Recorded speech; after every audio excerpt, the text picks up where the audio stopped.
Espresso Live, a webinar series filled with information, programs, and resources to help your business.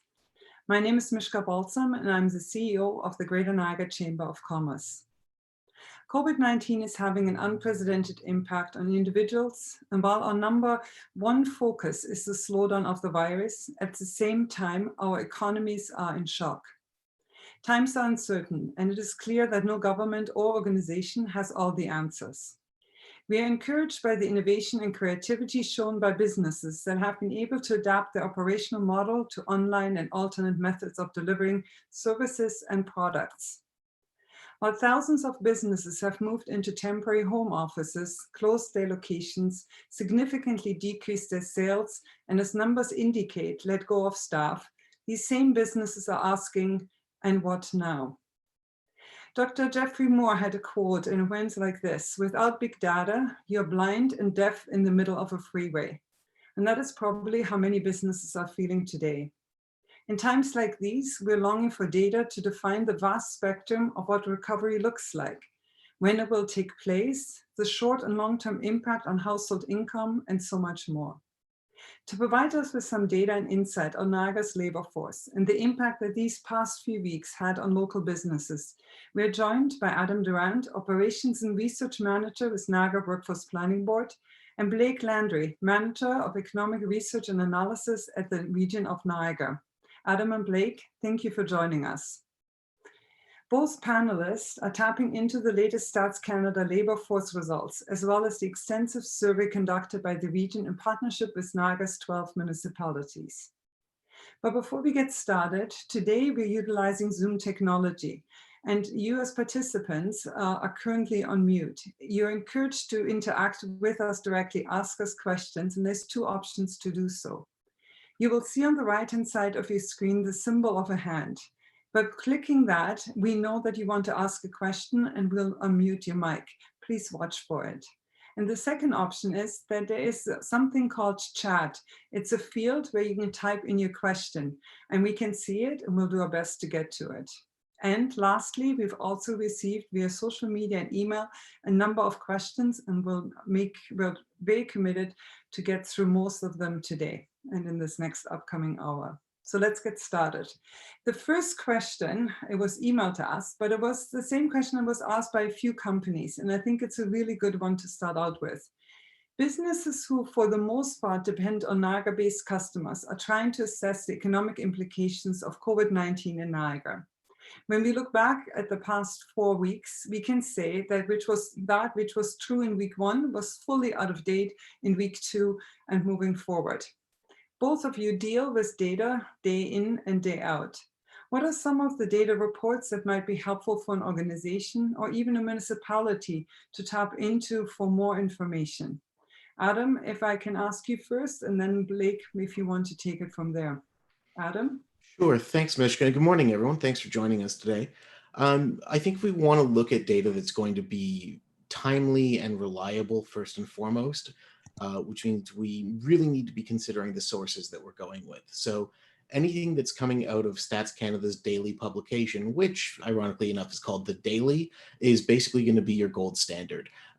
That's going to have the best, most heavily vetted information that you can possibly get. So that's always a good one to check on a day-to-day basis because they're doing analysis and insights there really faster than anybody else can turn things out. So that would be the first place I'd go.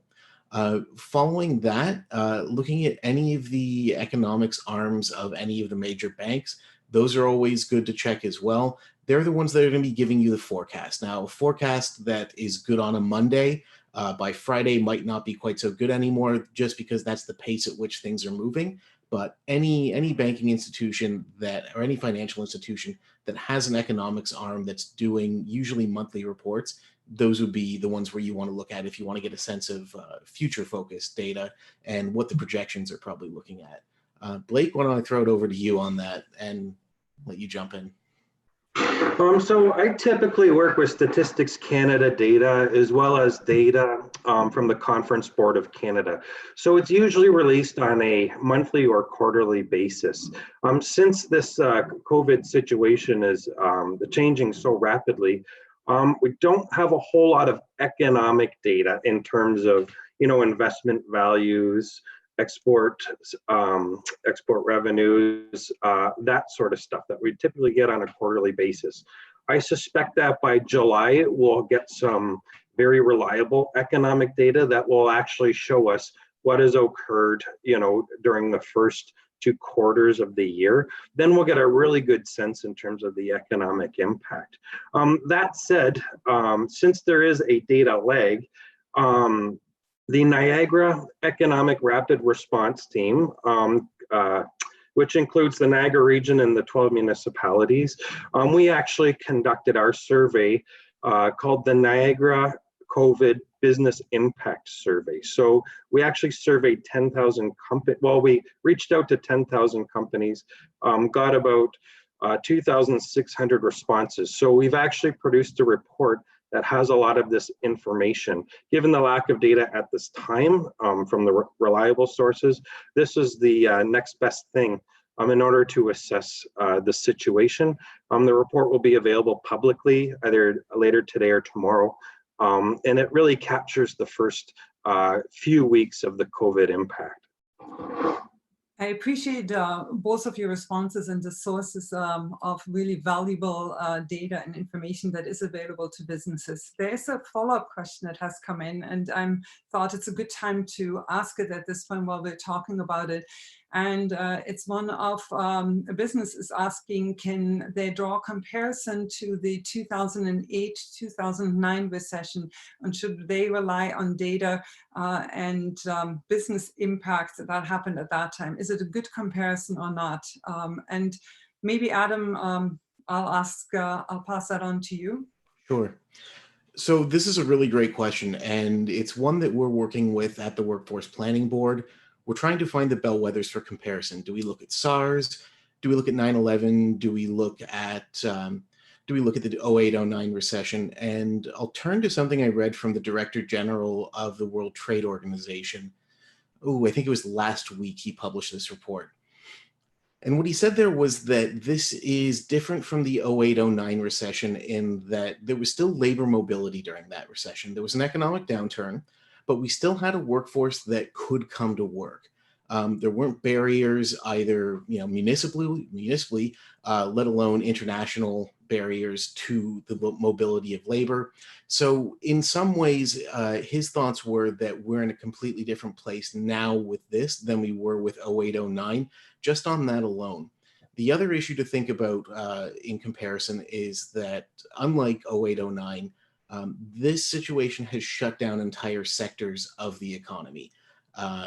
That wasn't happening in 08-09. So drawing comparisons, certainly it's a good thing to do because it's the most recent economic upset that we've had. But I think if we're making business plans, if we're trying to plan for the future based off that one data point alone, we need to recognize there's some very major differences between now and then. And we need to be flexible in how we're looking at those past trends. And we need to be very mindful of the conclusions that we're trying to mine out of them, just because the landscape has changed a little bit over the last 10 years. I think it's an excellent point you're making, Adam. Maybe there is no direct comparison or limited direct comparison, but if anything else, it speaks to our need to be prepared for anything that could potentially happen, and how do we prepare a contingency plan so that as the economy is changing, that we are prepared and businesses are prepared to move forward in that.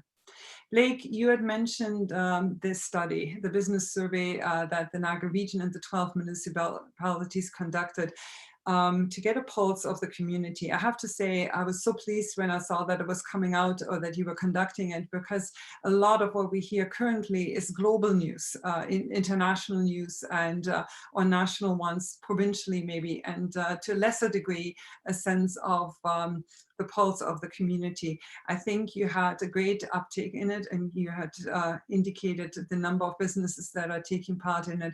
But what was can you give us some of the results, some of the observations that have come together in this survey that might help businesses understand what is happening to other businesses, to other industries in Niagara? Certainly. As mentioned, we had about 2,604 respondents within about a week's time. So that's a very strong response rate. And it's very clear that businesses had a lot to say, that they were motivated to participate. We know that businesses are hurting right now. Of all businesses that responded, 98% said COVID had a direct impact on their business. Well, in terms of the overall impact, the immediate economic impact is about 576 million in lost revenue. So, you know, about 2,600 businesses, that's about a quarter of the employer businesses in Niagara. So you could imagine it's an immediate multi-billion-dollar impact. So we asked other questions too, you know, what could this look like in 6 months? What could this look like in 12 months if things stay the same and you're dealing with these challenges? So businesses indicated that with over 6 months, about, you know, $1 billion in lost revenue, and within a year, it grows a lot, and then it becomes multi-billion.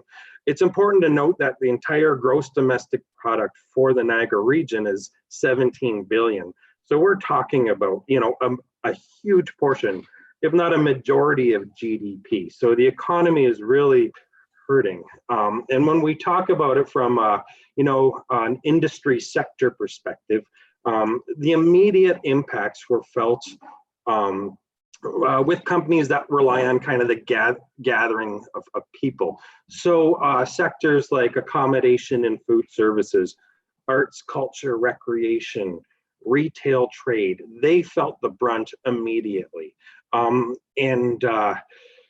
As this continues on, all of the other industries that serve those industries, that sell to on the consumer level, that's going to have a ripple effect through the rest of the kind of industry sectors. So we already see challenges now in wholesale trade, construction, manufacturing, agriculture. So that's a huge challenge. I'll make one point about agriculture. It's very seasonal as well. And one immediate impact is that the floriculture industry, that's worth about $300 million in Niagara, basically lost their season. So that's a major impact on a very important sector that employs a lot of people, that is reliant on, you know, seasonal work or seasonal business opportunity in markets. So it just shows how challenging this is for our main economic industry sectors in Niagara. No, thank you so very much. Can I ask you just a quick follow-up question that has come in? And I think just to define a bit more, did your survey kind of indicate the size of business that was most impacted by it? Did you see a pattern between a small, medium, or large business to seeing was one more resilient or less impacted versus another?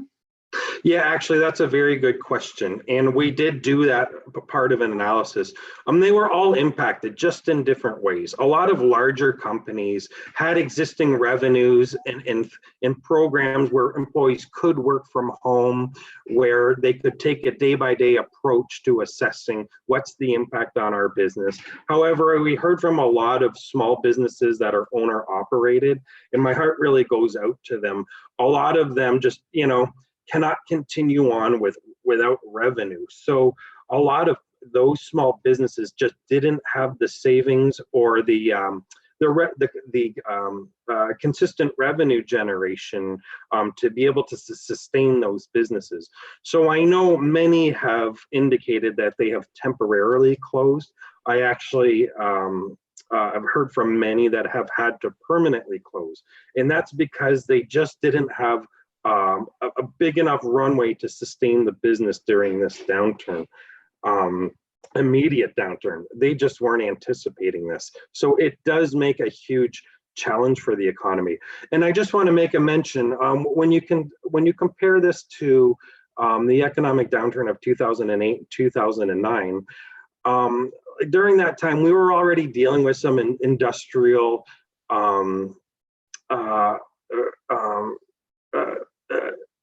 industrial changes in Niagara. So that recession actually affected companies that were already, going through industrial restructuring. About 5 years after that, our economy pretty much recovered. So, that was a long period of time. Now this is very abrupt. So we had some expectation. We already knew there was industrial restructuring. There was plant closures, business closures, but this, there is not enough information early on to be able to even understand this type of economic impact was going to happen so quickly. Yeah. Can I ask one quick question just as a follow-up to this one too? The time frame you completed, this survey was completed, we have right now, it's the 14th of April. Was it completed about a week ago, roughly, or 2 weeks ago? So the survey was conducted between March 20th and March 30th. And then last week we finalized the analysis of the report.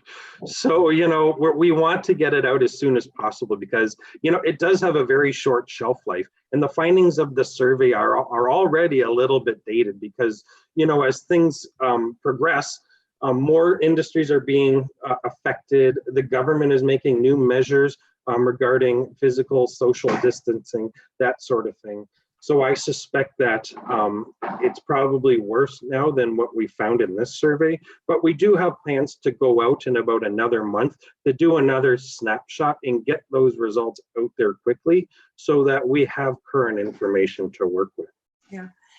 The reason I was asking this question, Blake, was that when we talked to businesses in March, and really when they experienced this sudden stop to their economy, to their sales that they had, there was a lot of fear was running high. But we also found that with the number of subsidies and resources that actually the federal and provincial governments and the municipal governments have offered, that people are really in businesses who probably at the time, by the end of March, looked at their business one way, are now looking at it slightly differently. One of the big ones is the 75% wage subsidy, for example, as being a key, one of the resources and subsidies available to businesses. And not that people are getting more optimistic, but they're seeing ways that maybe allows them to stay in business. But we'll get to that in a second. That's why I thought it was important to look at the time frame of that particular survey that you had. Can't wait to read all the results. I'm going to move it over to Adam for a second, because last week Stats Canada released the March labor force data. And I was wondering if you, if I pass the mic on to you, if you can give us some highlights of things that maybe are really instrumental for business owners and employers and data to look at. Sure. So a couple sort of preliminary notes on this data. And Mishka, as you said, that was the March data. And the way this survey is conducted, when people respond to the labor force survey, they're essentially answering, are you working? Are you not working? Are you looking for work? There's about 35 more questions that go into the labor force survey, but really it tries to answer those three things. So this is not a survey of jobs. This is a survey of people, and are people doing jobs? So the first thing to keep in mind that when we see the numbers go down the way they did for Niagara, which was about 11,000 people out of employment in March compared to where we were in February, that doesn't directly translate to job losses. That means people out of employment. Now, that may seem like semantics, and as we get further into this, if this trend continues, it's likely that those are probably going to start turning into job losses. But job losses are in some ways a thing that infects employers as well as people who are doing those jobs. And right now, based on the labor force survey data alone, we can't make that, we don't want to make that conclusion. Blake in the region survey is looking into that in much more detail. So what we're talking about with this data is specifically just employment losses for people in Niagara. So 11,000 was the number there. About 86%, looking at a lot of data going on in front of me right now. I apologize. When we break those 11,000 people down, 7,200 of those people were working in a full-time capacity, and 3,900 of them were working in a part-time capacity. 9,000 of them were working in a services producing sector. So that's really anything where you're not, growing something, building something, making something, any job where you're just moving knowledge around, where you're providing a service to someone, that's the services producing sector. About 2,000 of the people who were out of employment were in the goods producing sector. And that's your agriculture, your construction, your manufacturing, anything where things are being built, produced. And we want to be really careful with the month over month data because it can be prone to a little bit of volatility when we try and pin things down to individual industry sectors. So this is big caveat around this, big asterisks around it. But that said, it looks like it was about 3,000 people who were working in accommodation and food services in February that were not working in March, about 1,400 who were working in manufacturing in February that were not working in March. So these are pretty big numbers that we're looking at here. And the reality is that the labor force survey gets conducted around the third week of the month. So for the March data, that was the week of the 15th. That was before we had emergency declarations. That was as the impact of this was just beginning to be felt on employers in Ontario, in Niagara, and Canada. So in some ways, we are really not going to see the true impact of this until we get into the April data. That's where we're going to start seeing everything that happened in the back half of March when this really started accelerating, start getting represented in the data. So there's more to come on this story. It's one that continues to develop on a day-to-day basis, despite the fact that we get monthly data updates. And we make some excellent points because you're right. When the survey was conducted, it was before the middle of March, and the middle of March is when all of the significant changes, announcements of social distancing, and the emergency measures actually became much heightened during that period of time, and then changed in people moving their offices to home offices, closing their retail locations, and so on. Thank you for making that comparison. When you look at the data, how does Niagara compare to neighboring municipalities? So if we look at Hamilton, we look at Guelph, we often not compare ourselves to it, but I think it's good to get a sense of how to be fair when it comes to the unemployment rate. Generally, where the story of Niagara is when we want to be high, we're a little bit low, and we want to be low, we're a little bit high. So employment rates for Niagara, a little bit lower than what we're seeing in the province right now. We were looking at 57% participation rate, 52% employment rate, and 8.6 unemployment rate. So we're above the provincial and national benchmark on our employment rate. We're below provincial and national benchmarks on employment and participation rates as well. The municipal to municipal comparisons, I mean, again, everyone is up on unemployment rate, down on employment rates as well. That's to be expected. This is not something that's particularly localized to Niagara. So we're in good company in some ways in that this is affecting every municipality. Hamilton's manufacturing sector, I haven't looked at the details specifically, but based on what we're seeing in Niagara, I expect they're going to be feeling a pinch just as much as we are, particularly in terms of their warehousing and logistics sector as well. The movement of goods is going to be impacted by emergency measures that are deeming what's an essential and what's a non-essential service. So likely to be some impact there, likely to be some impact on their ability to produce things when you have to maintain physical distancing as well. So that's a story that, again, we want to give it a couple months on that data to let it mature, to let it settle down a little bit. And then despite the day-by-day news cycle, take this on a month-by-month or even quarter-by-quarter sort of analysis to make sure that we're not reacting to volatility in sampling methodology, which is frustrating to say and frustrating to hear, I know, but better we take that approach and use data that has had time to be verified than take the hottest data that we can possibly get and start reacting to that. We have a question that has come in, and that's specifically, it's probably geared to both of you, Adam and Blake. And it's the question is, what impact do you expect on the tourism industry? Both of you have touched on the accommodation and food sector in saying that you see the impact on it. What the question is, what impact do you expect on this industry when you look at the next 3 months? What can we expect? Adam, if you want to take it, or Blake, whoever wants to take it. Maybe Adam, if you want to start out. You know, we've been doing some work on this at NWPB. We have a tourism briefing note coming out tomorrow that's really trying to look at the sense of what the maximum impact for tourism employment could be in Niagara. So in Canada, tourism is, I think, 1 out of every 20 jobs. And we have to recognize that tourism is a network of industries. It's not just one sector, it's about 5 or 6 different sectors that all collaborate to give you tourism. So it's your accommodation and food service, but it's also your information culture jobs. It's anything that involves moving people from one place to another.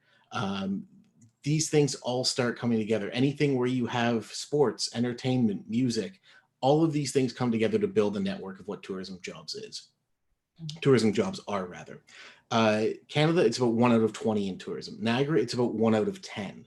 So what we can safely say is that whatever happens to Ontario, whatever happens to Canada in terms of an impact on tourism, it's going to be felt more acutely in Niagara just on that alone. I don't want to get too much more into it because I know, Blake, you've got actual insights on that from tourism employers. So I think maybe you're better qualified to speak on that than I am. I'm going to talk about just quickly kind of the economic impacts. So, lost revenues in tourism. So typically Niagara tourism sector does about 2.4 billion in revenue each year. So it's huge. Based on our survey results, the tourism related industries that we surveyed have reported already about $1 billion in lost revenue.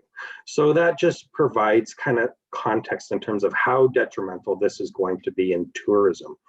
And my fear is that it's going to continue on. So we've pretty much lost half the tourism season already when it comes to, revenues and expenditures by visitors. The longer it goes on, the harder it becomes to kind of rebound. Another big part of tourism is the arts, culture, and recreation, entertainment sector. So that sector is very hard hit because they're not allowed to have any gatherings. And who knows how long this is going to be until that they can even operate again. And I've read reports anywhere up to the year 2021. So it's really going to change things for that particular industry sector. I know that there's, a ton of businesses, the Performing Arts Center in St. Catharines, the Meridian Center, Spectator Sports, all of these things that Niagara really relies on to bring people here to give them an authentic experience is pretty much stopped at this time. So, the economic impacts are going to be in the billions of dollars. It's already reached over $1 billion right now, just based on the responses we got from businesses declaring lost revenue. When I look at reported layoffs by this sector, anywhere from 76 to 100% of employees within that sector have been laid off. So as Adam mentioned, it's it's a huge impact, and it's going to get more challenging before it gets better, but we're monitoring it. It's interesting too, because when you look at, especially because the accommodation and food sector has a seasonal impact. It is a seasonal business. We see the curve that happens throughout the year. And that actually also impacts students who are employed in this sector and others. Can we touch kind of on that facet of it, of people who are permanently employed in that sector versus ones that are actually maybe just seasonally use it to support their university, their college education, and other areas of it. Do we have any information on that part of it? Because the government is looking at supporting students and university and college students as they are currently unable to have any jobs, have any earnings and income. But I was wondering if we can touch on that. And I'm not sure, Blake, do you want to take this one, or Adam? Blake, I can't for a second. Yeah, now I can hear you. Very good. Okay. So it is very detrimental for those students. They're essentially losing a year of a summer of revenue. When I think back to being a student, that's where I made my tuition for the following year. So how are they going to make that up? It's going to have implications for programs like OSAP. This is going to put all kinds of downward pressure on students and organizations that fund students into the future. Losing an entire season of revenue, both for businesses and students, it's just going to drastically affect everyone. So I don't have any kind of stats on that point now. Maybe Adam can speak to kind of the seasonal nature and how many, seasonal employees start to work around this time. But I can just say, based on anecdotal experience, it's hurting agriculture, it's hurting retail, it's hurting food service, accommodation, arts, entertainment, recreation. Like, those are all very seasonal sectors, and Niagara is really dependent on these sectors for probably about half of our economic activity. So not being able to operate these businesses, and there's not going to be a quick turnaround either, because we don't know when it's going to come back, and we don't know when these jobs are going to be open again for students. So it is very challenging. Adam, do you? Yeah, so it's an interesting pattern with students and youth and seasonality. So when someone's a full-time student, be they high school, college, university, whatever, they're not technically in the labor force. So anyone who's working or looking for work is part of the labor force. So we're getting way into the weeds on Stats Canada methodology, but I'll try and keep it as entertaining as I can. But this is where the devil starts coming out of the details a little bit. Anyone who's a student is considered not part of the labor force if they're a full-time student. So what ends up happening is around February, around sort of the April data, everyone who is a student switches immediately into becoming a student, into becoming part of the labor force. So we see generally a big jump in the numbers when it comes to youth in looking for work. That sends the unemployment rate up a little bit, but it also sends the employment rate up as well. So that's what we should be seeing. What we saw last month when we start looking at youth is the unemployed. So the number of unemployed youth went from 4,400 in February to 6,400 in March.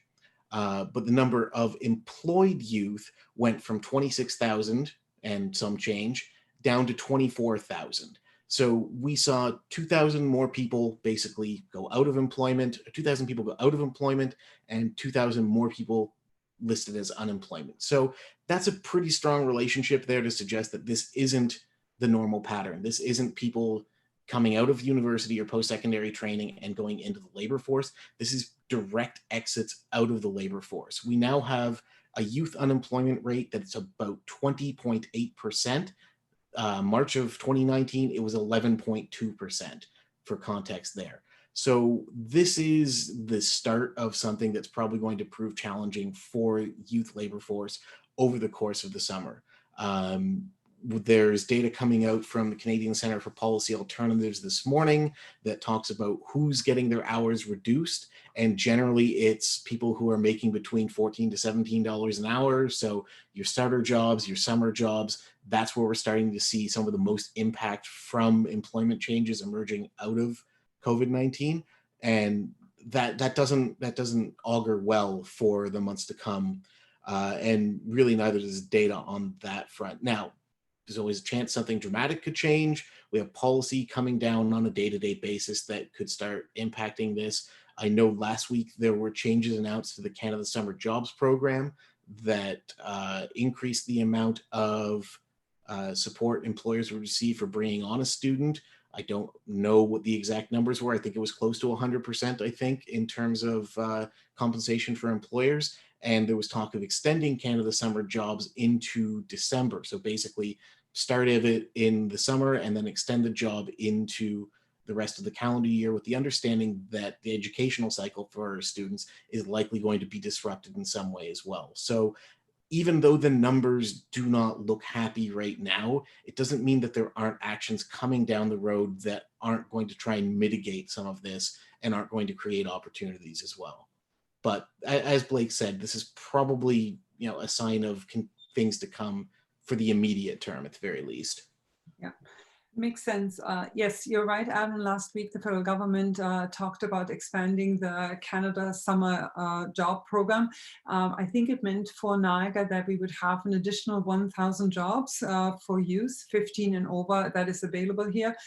The job would start, it's my understanding, that starts as of the second week of May, and it actually goes into February of 2021. So it's a significantly longer period of time than what we have seen in the past with that particular program. So if anyone has any questions about it or is interested in tapping into it, just please contact us at the GNCC, info@gncc.ca, and we would love to help anyone out on it. Blake, you had mentioned the agricultural sector. Adam, you had spoken about it too. And so you probably all have heard yesterday's announcement by the Federal Minister of Agriculture, the Honorable Marie-Claude Bibeau, who offered a financial relief to employers who, for each temporary foreign worker, to ensure that the isolation requirements are fully met. We're really pleased to hear this. This was a big hurdle for a lot of the agricultural sector. What impact will a slow deployment of seasonal workers have on the agricultural sector?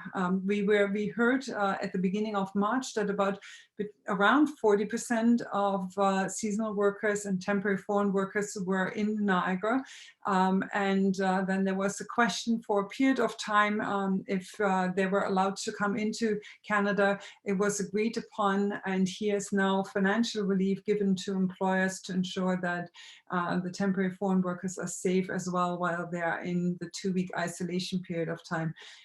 But there seems to be, we're open towards it. So are countries in Europe that are dependent on temporary foreign workers. What impact does the slower deployment have in Niagara on our agricultural sector? Blake, do you want to take this one? Yeah, certainly. So I'm sure most of you can see that the weather has been pretty nice, and right now it would be a good time, for agricultural producers to be getting ready for their harvest. I mean, for planting and getting their operations going. I know that, as Mishka mentioned, a large number of the temporary foreign workers come in as early as March to start the work. So the slow deployment is going to affect the ability to get plants in the ground, especially right now when we're experiencing some great weather. In the last couple of years, we've had some challenging, seasons, and it's affected growers. I know last year with the flooding and that sort of thing, a lot of producers weren't even able to get crops in the ground. So I knew that was a challenge last year. This year we have the challenge, the challenge about getting labor started. However, we do have the season is working out. No flooding, relatively nice weather early on, so it could be a good season. But that said, delaying the planting and those activities are going to make it challenging for the farmers. Yeah. Adam, do you want to touch on this one? Yeah, from a labor demand perspective, general farm labor is always something that when we do the analysis of job demand, we see showing up over and over in Niagara. It is one of our biggest economic sectors. Agriculture has impacts on manufacturing. It has impacts on wholesale and retail. Like, what happens in terms of agriculture does not just affect agriculture, it affects the entirety of the economy in a large section of the goods producing sector. So that's something that we're watching and keeping a very close eye on as well. Just knowing that under ideal conditions, there's always an excessive demand for agricultural workers compared to the amount of supply that we have. And right now we're far from ideal conditions. So really it's just something we're keeping a very close eye on and monitoring on sort of a month by month, week by week basis. Yeah. There's a good question that has come in because we're talking about the impact that the closures of business has, the decline of selling services and products and so on. But there's a question that has come in and is asking, are there any industries doing well as a result of this crisis? Or which we could expect maybe to possibly do better. And at this point, I'm probably thinking my initial thought would go towards the manufacturing sector and saying like there might be some opportunities in that area of it. But Blake, maybe over to you first, and then Adam, if you want to look at it as well. So the question is, are there any industries doing well as a result of this crisis? I wouldn't say any are doing particularly well. Some are weathering it better than others. Like manufacturing was mentioned, and I know of a number of companies that have been retooling in order to, manufacture critical equipment for medical. So also in our survey of everyone that completed it, 97% said that COVID negatively affected their business. So that other 3% could have been companies like software development companies that develop web platforms that assist in, business continuity and business operations. For instance, Zoom that we're on here, their usage just shot through the roof when all of this began. Many companies have suggested that staff are working remotely. So any companies that kind of can support that could be doing all right. The vast majority of companies are negatively affected, but that said, there will be opportunities coming out from this as well. So like the repatriation of manufacturing, being self-sufficient and being able to like manufacture critical supplies for medical and other applications. So, I don't want to say that businesses are doing well, but some will be well positioned to do well in order to help through the recovery process.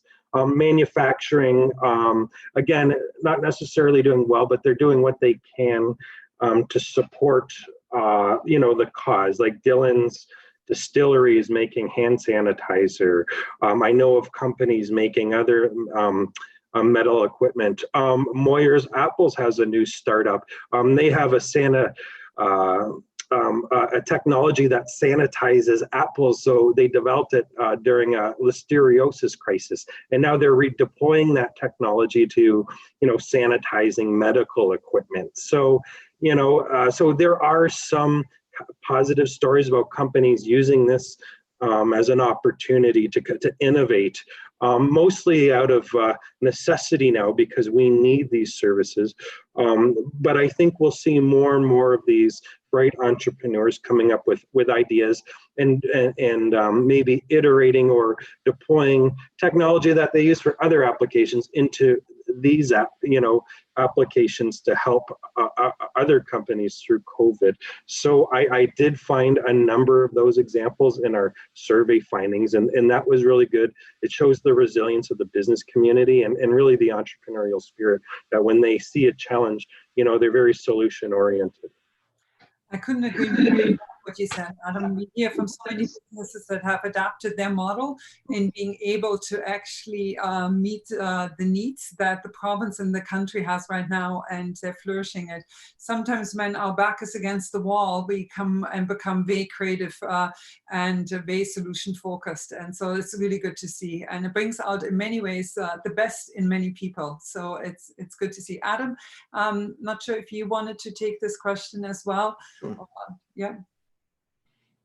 So the one thing that we noticed when we were doing some of the aggregation of job demand, and I would note too that, despite the numbers and despite the general sense of anxiety around last month's labor force survey numbers, we're still seeing job demand in Niagara. We're still seeing job demand in Ontario.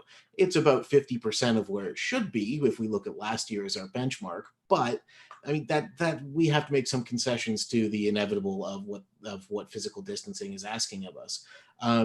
One of the areas that was particularly stand out among that job demand that was remaining was anything that is tech support related or customer support related that can be done from home. So we're seeing a number of firms that are basically saying, right, we'll set you up with the hardware infrastructure that you need as long as you have an internet connection and you can do your job from home. So that's an interesting change to be seeing as this is happening right now. And it does speak to opportunities that may not have happened if it weren't for, you know, this pandemic presenting a need for altering how business gets done. So, I mean, and more generally though, I think any business that, you know, any business, any not-for-profit, any charity that is still operating in this, I mean, I think we have to see that as a success as well. Given the scope of the impact that this is having, the entire sectors being shut down, anyone who is still hanging in there and trying to keep their people on payroll, that has to be seen as a success.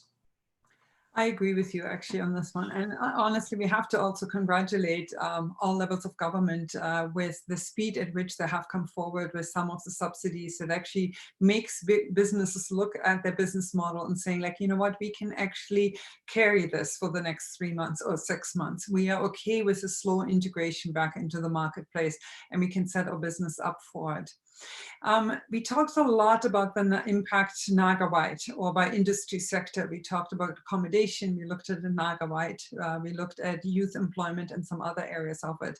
But one of the questions is coming in and is saying like, in looking at the data sets that you have looked at, the survey result, Blake, that you've conducted, Stats Canada information that you're looking at, Adam, are we seeing some local municipalities more impacted than others?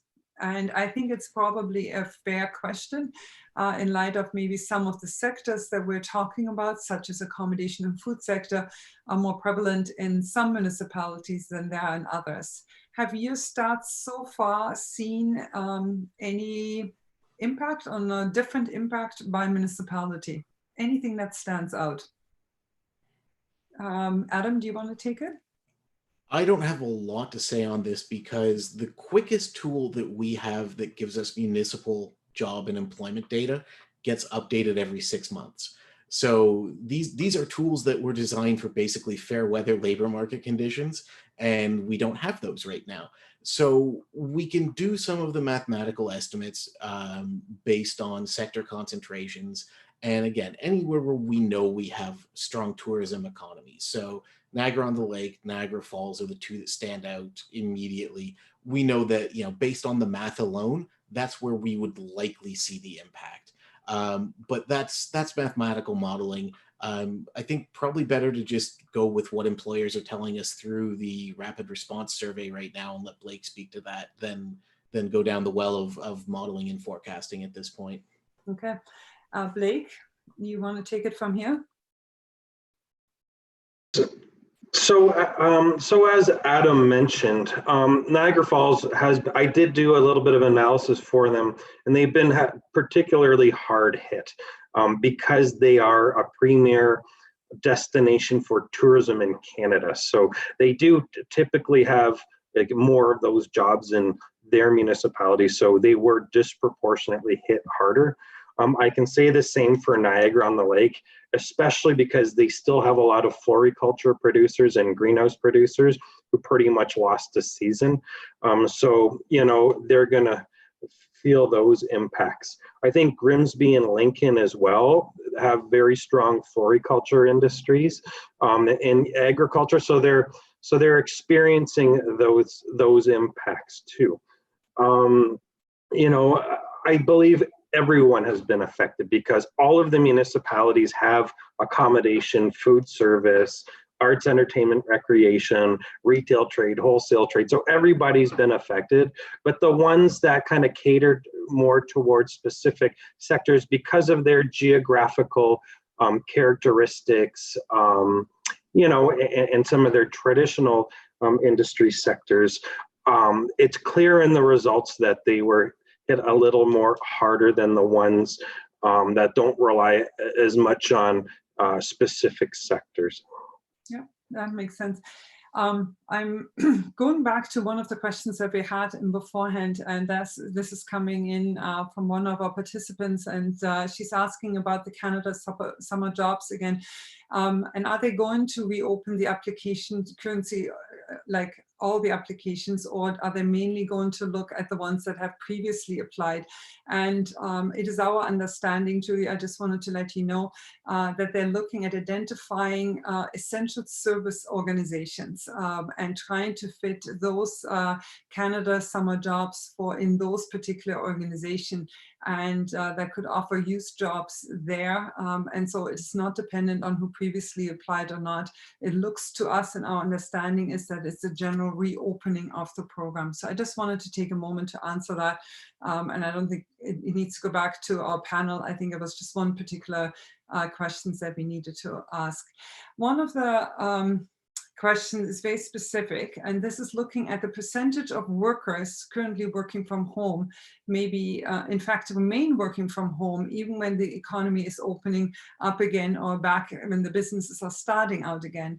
And the question was, how could that impact other jobs going forward? So if you have more people working from home, less people being out buying lunches, having to fill up their gas tank and others, do we see the way the economy is recovering having an impact on our overall economy and on our labor force at the same time?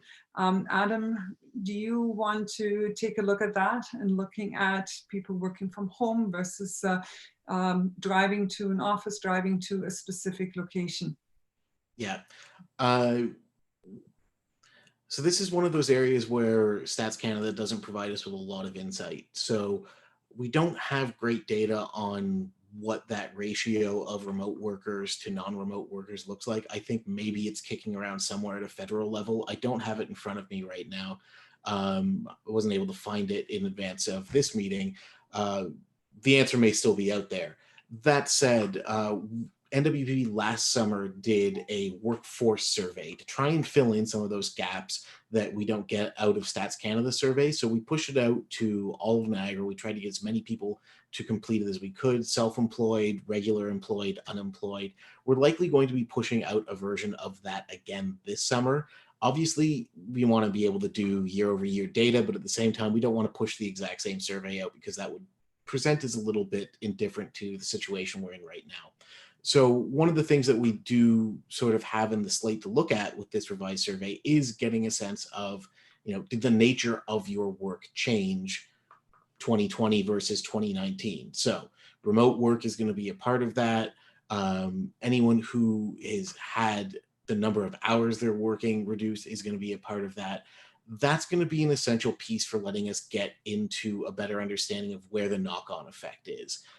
From parking lots and people maybe not paying into those as they would need to places you're going for lunch, even wear and tear on cars leading to potentially less work for the automotive service sector. Like the number of knock-on effects that could come about from any percentage of people not going to work, but work still getting done. It's, again, unprecedented has been said a lot in the last month, but it's certainly an area where the research to date hasn't really looked at that to say, how do we imagine a labor force where we maintain productivity, but shift a percentage of our workforce to working from home? It's a question that nobody had really allowed themselves to ask before because it almost seemed ridiculous to speculate on that. It seemed like we were talking about, to say something like that would be to indulge in a flight of science fiction speculation. And now that it's upon us, there's an opportunity to do some of that research and to get some insights on that. So I can say it's something that we are actively trying to investigate. We just don't have any findings yet. Yeah, no, it makes sense. I think this is probably going to be one of the last questions we can take today, but it's similar to the one actually that we started out with. And it's asking, what supports do you think businesses will require in the economic recovery process from the effects of COVID-19?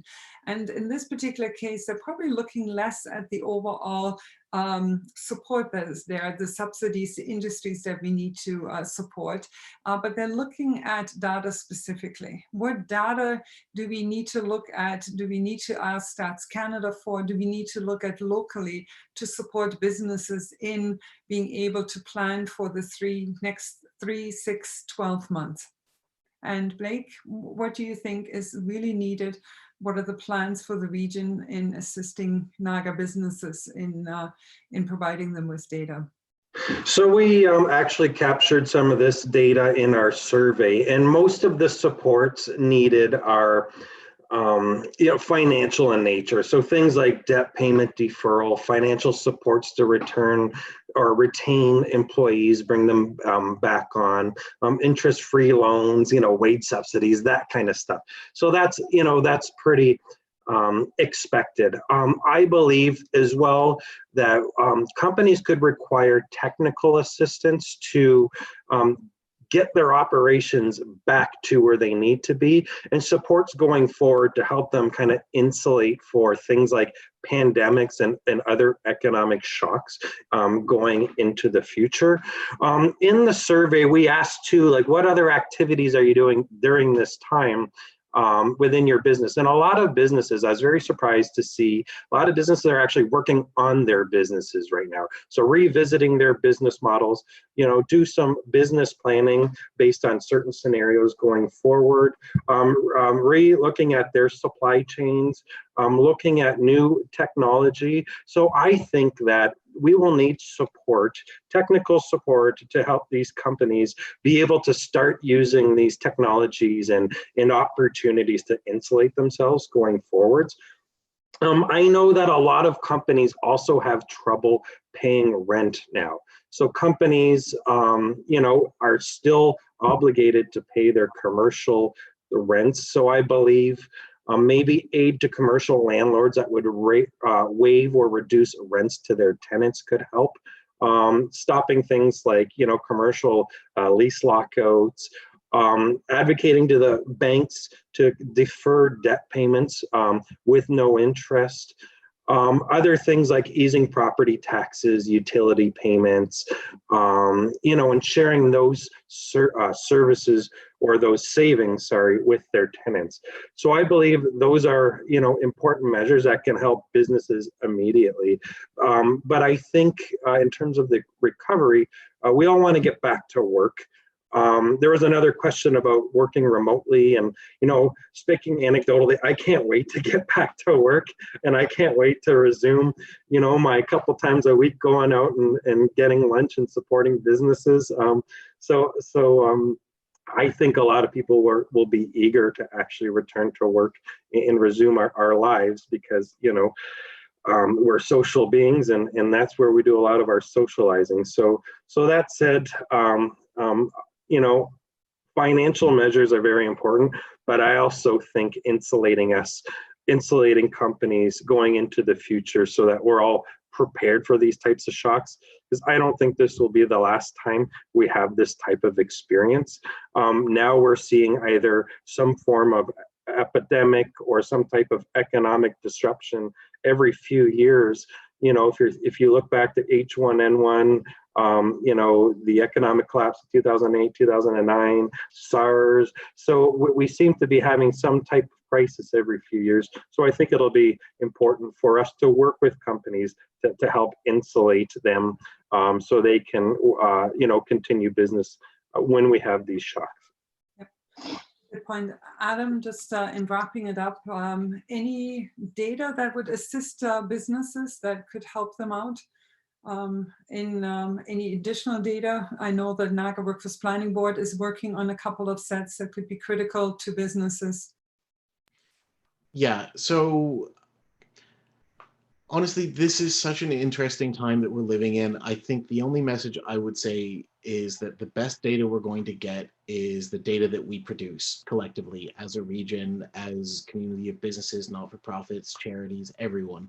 So rather than relying on Stats Canada to tell us things 3 months, 6 months after they've happened, I think the message that we'd have would be, recognizing that surveys are a burden on people's time, that there's a lot of them coming in, that everyone wants a piece of your data now. Um, if ever there were a time to use data as a way of showing community support, now would be the time to do it. So I'd say stay tuned to what's coming out from the region, what's coming out from NWPB, what's coming out from your municipalities, from your sector groups, and try to participate as much as possible, because getting data done on a third week of a month and then turned around 2 weeks later is an incredible feat. And let's keep that momentum going. I think that's really how I'd want to wrap up. I think it's an excellent way to actually wrap up today's webinar. The GNCC has always been data-driven, and we believe that it assists all businesses and all organizations in making the right decisions, and we need to be able to get more data, more than anecdotal stories from Niagara businesses and organizations. So thank you to both you, Blake, with the Niagara region, for the survey you've conducted and the upcoming survey that's coming out, Adam, for all of your data work that you do for Niagara Workforce Blind Board, but essentially are doing for all businesses across Niagara. It's amazing. It's an amazing resource to organizations across the region, and thank you for being with us this morning. And today's webinar has been recorded and will be available on our website at gncc.ca. And to all those who were attending and participated directly in the webinar will be emailed to you following later on today. We spoke throughout the last hour about a few resources and subsidies. And for a complete list, please check out our website. And if you'd like to reach out to us or have some more direct questions, and want to receive our daily updates, or for any other reason, you can always reach us at info@gncc.ca. Lastly, to all the participants, thank you for joining us this morning. Please stay in touch, and above all, to all of you, stay healthy. Thank you.